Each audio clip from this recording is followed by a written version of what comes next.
Bismillahirrahmanirrahim. Assalamualaikum warahmatullahi wabarakatuh.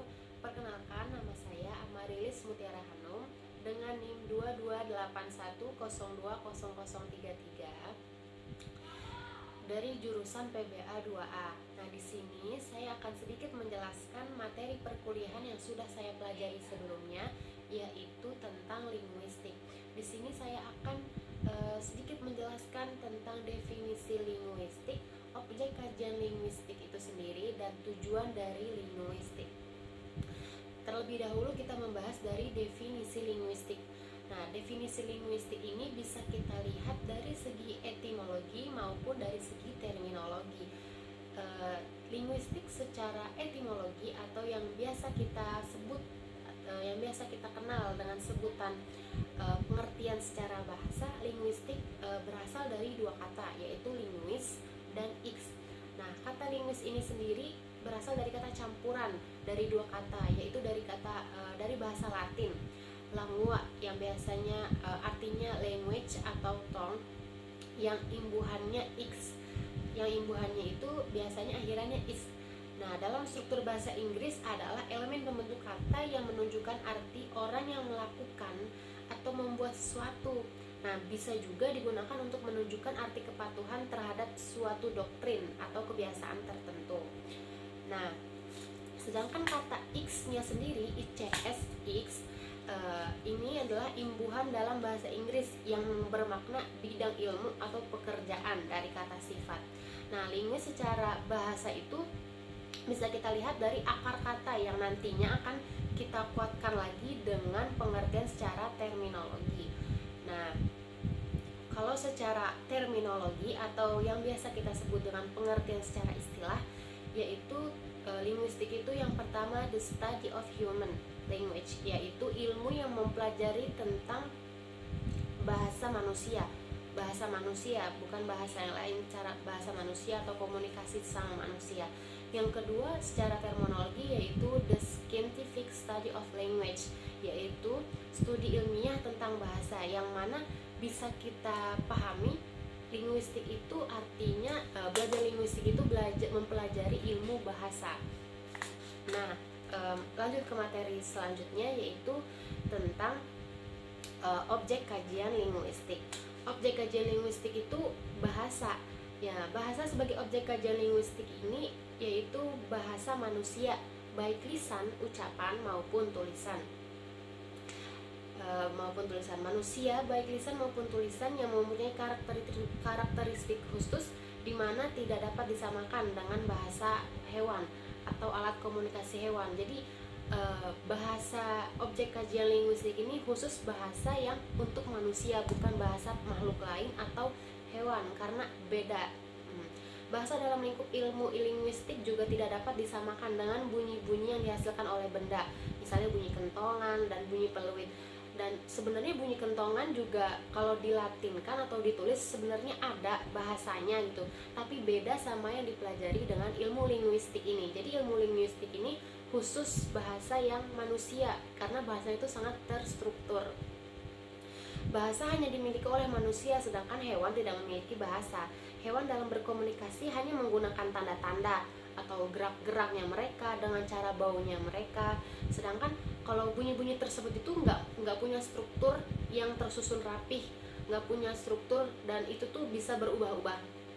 Beda halnya dengan sistem komunikasi manusia yang mempunyai kaidah-kaidah tertentu, yang punya struktur tertentu yang tersusun dengan rapi dan teratur, yang mana hal tersebut merupakan salah satu membedakan bahasa dengan sistem komunikasi hewan atau makhluk lainnya. Selain itu, bahasa pada manusia juga mempunyai ciri-ciri. Jadi ciri-cirinya bahasa manusia itu punya ciri-cirinya biar nggak sama bahasa hewan atau komunikasi dengan yang lain, supaya ada bedanya gitu. Yang pertama bedanya juga di antaranya juga bahasa mempunyai bunyi-bunyi konsonan dan vokal aduktif, berbeda dengan bunyi-bunyi yang dihasilkan hewan yang hanya bisa didengar. Jadi kalau bahasa hewan cuma bisa didengar, kita nggak paham gitu. Sedangkan kalau bahasa manusia dengan kita berbicara aja tanpa gerak-gerak, tanpa bunyi, tanpa tanda-tanda sesuatu, dengan kita berbicara orang pun sudah paham. Dengan demikian hanya manusia yang mempunyai bahasa. Jadi cuma manusia yang punya bahasa, sedangkan hewan itu tidak. Hewan itu tidak mempunyai bahasa. Jadi mereka tuh punya alat komunikasi lainnya, bukan bahasa. Hewan hanya mempunyai sistem komunikasi lewat tanda-tanda. Nah, tanda-tanda tersebut dapat berupa bunyi seperti suara khas asli dari hewan tersebut, seperti gerak-geriknya juga bisa, dari bau yang dihasilkan hewan, hewan tersebut juga bisa. Dengan berbeda dengan sistem komunikasi manusia, karena sistem komunikasi manusia itu bahasanya dapat menjelaskan dan mengekspresikan semua hal secara tidak terbatas hanya melalui kata-kata, tidak butuh gerak-gerakan. Jadi objek kajian linguistik itu benar-benar full mempelajari tentang bahasa manusia, bukan bahasa hewan. Walaupun memang katanya ada hewan itu mempunyai bahasa, bisa bunyi juga, kok ada suaranya, tapi beda dengan ucapan atau tulisan yang kita bahas dalam ilmu linguistik ini. Lanjut ke materi setelahnya, yaitu tujuan dari linguistik. Linguistik ini punya tujuan umum, yaitu sebagaimana ilmu yang lainnya pasti memiliki tujuan umum ya. Jadi tujuan umum linguistik ini membuat manusia lebih mengenal fitrah dirinya, serta dapat meningkatkan kualitas kehidupannya melalui pengetahuan yang ia peroleh. Nah, itu secara umum, tapi secara khusus linguistik juga mempunyai 3 tujuan, yaitu yang pertama tujuan teoritis. Tujuan ini membantu pemahaman yang selengkapnya. Jadi tujuan teoritis ini membantu pemahaman yang sangat lengkap tentang gejala-gejala bahasa secara umum melalui proses observasi dan penalaran ilmiah yang dimaksudkan untuk mendeskripsikan dan mengklasifikasikan aturan atau kaidah sistem bahasa dan penggunaannya. Yang kedua ada tujuan praktis. Tujuan praktis ini membantu untuk cara berkomunikasi yang baik, menggunakan tuturan dan tulisan melalui pemilihan kata tepat berdasarkan konteks budaya, psikologi dan masyarakat dan karakter mitra bicara. Nah, selain itu termasuk dalam tujuan praktis ini juga linguistik itu bertujuan membantu dalam pelaksanaan tugas yang berkaitan dengan kebahasaan, seperti menemukan kendala-kendala dalam berbahasa dan solusi dalam pembelajaran bahasa asing. Jadi tujuan praktis dari linguistik ini juga membantu kita, mempermudah kita dalam mempelajari bahasa-bahasa asing, atau bisa juga menemukan kendala-kendala dalam berbahasa.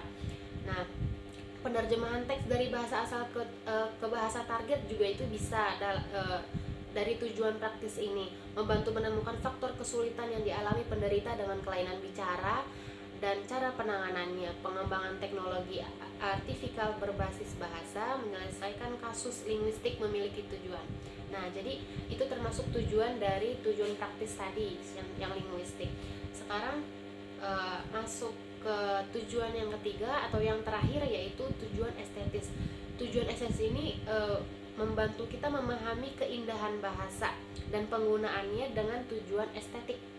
Nah, bahasa ini tuh dibentuk dalam gaya tertentu lalu diungkapkan baik lisan maupun tulis. Teks-teks dengan orientasi estetika dapat teks dengan orientasi estetika tuh dapat dengan mudah kita temukan dalam puisi, novel, dan jenis karya sastra lainnya. Jadi yang mungkin dipakai sama bahasa-bahasa anak zaman sekarang tuh model-model linguistik estetis yang kayak gini. Jadi bahasanya tuh udah dibentuk dalam gaya-gaya tertentu. Nah, cukup sekian yang bisa saya sampaikan materi tentang linguistik, mulai dari definisi linguistik itu sendiri, objek kajian dari linguistik itu, dan yang terakhir yaitu tujuan dari linguistik. Mungkin cuma sekian. Semoga bisa bermanfaat bagi teman-teman yang melihatnya. Billahi taufiq wal hidayah. Mohon maaf jika ada kurangnya. Waridha wal inayah. Assalamualaikum warahmatullahi wabarakatuh.